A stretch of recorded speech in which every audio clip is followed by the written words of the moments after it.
Welcome back to Wake Up America. So let's be honest. The luckiest politician in America right now, former President Bill Clinton, because Operation Epic Fury took his testimony in the Epstein case off the front pages for a while. Yes, it did. But the former president did testify for 6 hours on Friday. So here to discuss this and more is our senior judicial analyst, Judge Andrew Napolitano. So, Judge, the former president answered questions Friday from members of the House Oversight Committee. 6 hours. What did you make of what he had to say? I can answer that when they release the transcript.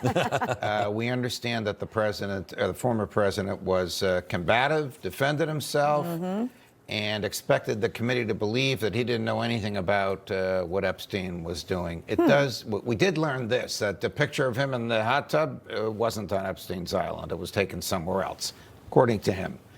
So I don't know where this is going to go. His most dangerous, there's the picture. There it is. His most dangerous fear is that he didn't tell the truth. In 6 hours of very combative testimony where you're trying to persuade your adversaries that you're right and they're wrong, or they shouldn't be questioning you, you may say something that turns out not to be true. If it's a material misrepresentation, he's got a serious issue on his hands. So moving away from the Clintons' involvement, Chairman Comer did announce that additional depositions have been scheduled with Epstein's accountant, another with his lawyer, with the statute of limitations passed. I mean, what is the committee expecting to learn from all of this?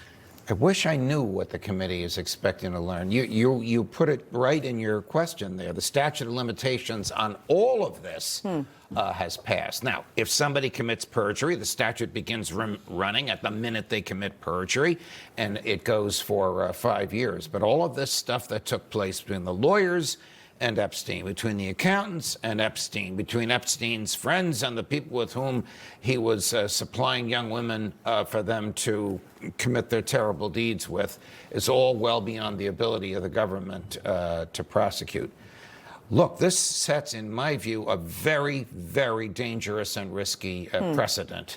If the Democrats take control of Congress and Donald Trump is back into private life, what are they going to do? Subpoena him to testify about what happened 10 years ago or 15 years ago or 30 years ago when he may have been a friend of Epstein?